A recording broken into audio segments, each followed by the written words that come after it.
Assalamualaikum dan selamat sejahtera. Kami dari Grup 3 telah memilih tajuk Dakwah Jalanan, Projek Pengagihan Safety Kit Bersempena COVID-19 untuk subjek MPU 3312 Dakwah Islam di Malaysia. Negara kita dikejutkan dengan wujudnya virus baharu pada tahun 2019 iaitu virus corona. Virus ini telah pun melibatkan ribuan dan jutaan nyawa di seluruh dunia.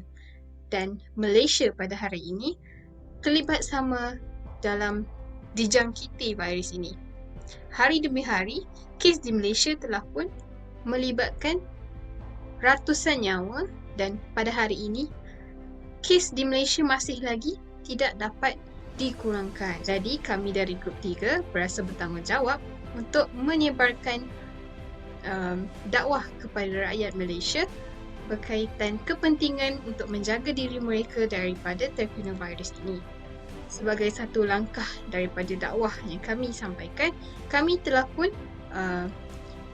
bersetuju untuk pergi rumah ke rumah untuk memberikan safety kit iaitu COVID-19 kit yang berisi face mask, yang berisi sabun dan sebagainya untuk diberikan kepada publik. Seterusnya, ahli kumpulan saya akan menerangkan lebih lanjut berkenaan projek kami. Perdana Menteri Malaysia Tan Sri Muhyiddin Yassin dalam ucapannya berkata bahawa rakyat Malaysia hendaklah memainkan peranan dalam memerangi wabak COVID-19. Contohnya, tanggungjawab sebagai individu dalam pematuhan SOP atau prosedur operasi standard hendaklah dilaksanakan secara konsisten dan tidak seharusnya dipandang enteng oleh semua rakyat Malaysia. Antara amalan utama dalam pematuhan SOP ialah 3W dan 3S. 3W, wash, wear dan want. Wash, kerap cuci tangan dengan air dan sabun. Wear, pakai pelitup muka apabila keluar rumah dan berkunjung ke tempat awam. Want, elakkan bersentuhan dan bersalaman dan amalkan penjarakan fizikal. 3S ialah sesak, sempit dan sembang.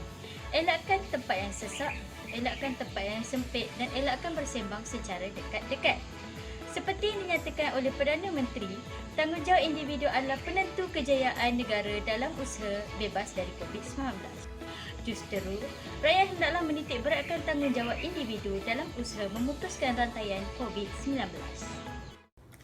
Sabda Rasulullah sallallahu alaihi wasallam yang bermaksud yang sakit janganlah mendatangi yang sihat. Hadis riwayat Imam Bukhari dan Imam Muslim. Dengan itu, masyarakat mempunyai tanggungjawab masing-masing untuk mengambil langkah-langkah keselamatan.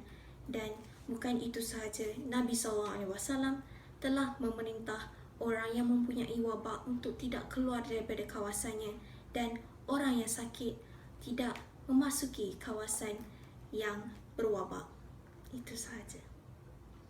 Okay, kepentingan dalam menjalankan tanggungjawab dalam pandemik, yang pertama kita dapat memutuskan rangkaian dengan segera agar kita boleh melakukan aktiviti harian kita seperti normal.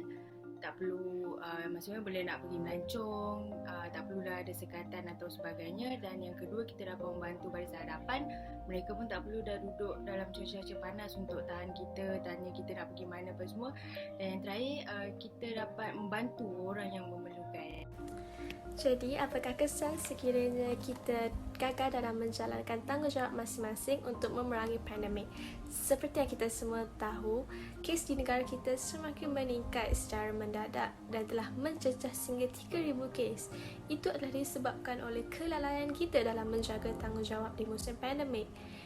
Selain itu, hospital di negara kita juga semakin penuh dan menyebabkan berlakunya kekurangan kaki tangan. Ekonomi di negara kita juga semakin merosot dan mengalami gangguan akibat daripada pandemik. Ramai yang kehilangan pekerjaan dan mempunyai masalah untuk menyara kehidupan. Jadi, kita semua perlulah menjaga tanggungjawab masing-masing dalam memerangi pandemik supaya kita dapat kembali kepada norma biasa. Bersatu kita teguh, bercerai kita roboh. Konklusinya, kita sebagai seorang individu yang bertanggungjawab di situasi pandemik ini perlulah mematuhi segala peraturan yang telah diperuntukkan kepada kita supaya kesan pandemik ini tidak meningkat dan menjadi lebih buruk. dengan mengikuti langkah-langkah berjaga ketika berada di tempat awam seperti memakai mask, sentiasa mencuci tangan dan menjaga jarak sosial, secara tidak langsung bukan sahaja memberi impak positif terhadap diri sendiri, malahan kepada orang awam dan juga pihak-pihak di hospital yang sedang bertekus-lumus untuk memerangi virus ini. Projek ini juga penting untuk menyampaikan dan menyedarkan orang lain tugas kita sebagai umat Islam untuk sentiasa melakukan kebaikan tidak kira apapun situasinya.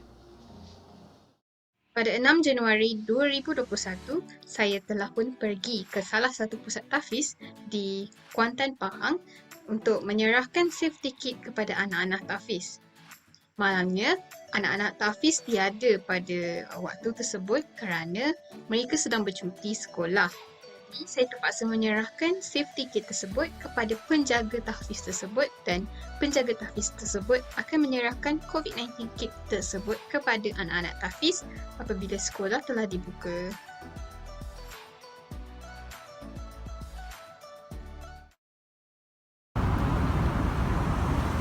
Okey, bismillahirrahmanirrahim. Assalamualaikum. Saya Anifsa daripada grup 3 itu untuk subjek dakwah.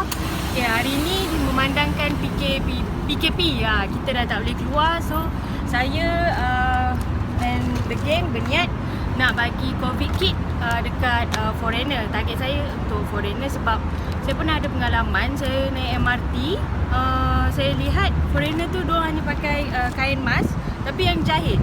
Jadi saya rasa diorang tak mengikuti SOP yang ditetapkan oleh kementerian. Jadi hari ni saya nak bagilah COVID kit ni dekat diorang.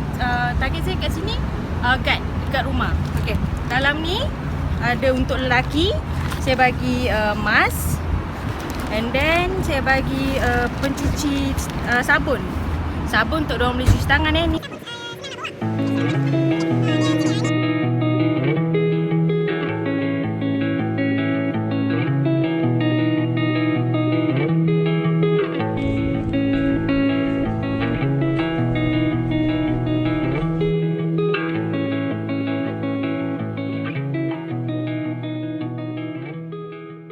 Banyak-banyak terima kasih ya. Okay. Thank you. Bye.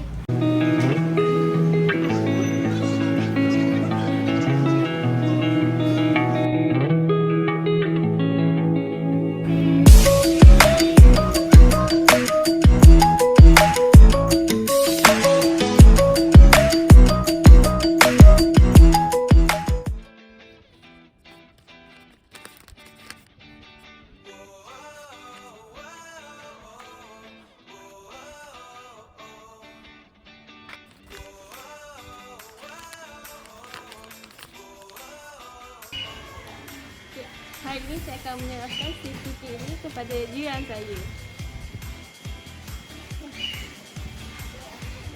Yang ini ada mask, mask extender, soap dengan button bag. Okey. Terima kasih.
Harapan saya, semoga rakyat Malaysia di luar sana mengambil iktibar akan kes-kes dari negara luar untuk dijadikan iktibar kepada rakyat Malaysia. Diharapkan agar para penerima safety kit akan menggunakan kemudahan atau safety kit tersebut dengan sebaik mungkin untuk mengelakkan diri mereka daripada terkena virus COVID-19. Terima kasih. Assalamualaikum warahmatullahi wabarakatuh. Nama saya Nabila binti Abdul Talib. Kami melaksanakan projek ini bukan sahaja untuk memberi kesedaran kepada orang awam mengenai langkah-langkah pencegahan COVID-19, malah untuk memberi inspirasi kepada yang lain, membantu dan berkongsi rezeki dengan orang yang terkesan disebabkan pandemik ini. Itu sahaja. Terima kasih. Bismillahirrahmanirrahim. Assalamualaikum. Saya Nuranisa binti Hussein Leong daripada grup 3 subjek dakwah. Apa yang saya dapat belajar daripada projek yang kami jalankan ni ialah kita mestilah prihatin kepada semua lapisan masyarakat, lebih-lebih lagi semasa musim pandemik ni. Assalamualaikum warahmatullahi wabarakatuh. Nama saya Nur Adlin Syafiqah binti Muhammad Anis. Daripada projek yang telah dilaksanakan oleh kumpulan kami iaitu projek pengagihan safety kit sempena COVID-19, saya belajar bahawa kita sepatutnya tolong-menolong sesama kita, lebih-lebih lagi di musim pandemik ini. Selain itu, kita juga perlu mengingatkan sesama kita tentang tanggungjawab masing-masing di musim pandemik ini. Saya percaya bahawa ini juga merupakan salah satu dakwah yang perlu disampaikan kepada masyarakat kita. Sekian sahaja dari saya. Terima kasih. Assalamualaikum warahmatullahi wabarakatuh. Saya Nurul Amalina daripada grup 3. Apa yang saya dapati daripada projek ini ialah dengan mengedarkan safety kit kepada orang awam, kita secara tidak langsung telah mengajak mereka melakukan kebaikan yang sama yang telah kita lakukan kepada mereka, terutamanya di situasi pandemik ini. Berdasarkan projek yang telah dijalankan, saya telah mempelajari bahawa peranan rakyat dalam pelaksanaan tanggungjawab individu, khususnya dalam pematuhan SOP adalah sangat penting dan ianya memberi impak yang besar terhadap penularan wabak COVID-19. Dengan ini, saya menyeru supaya kita sentiasa melaksanakan tanggungjawab tersebut dengan ikhlas dan penuh sabar.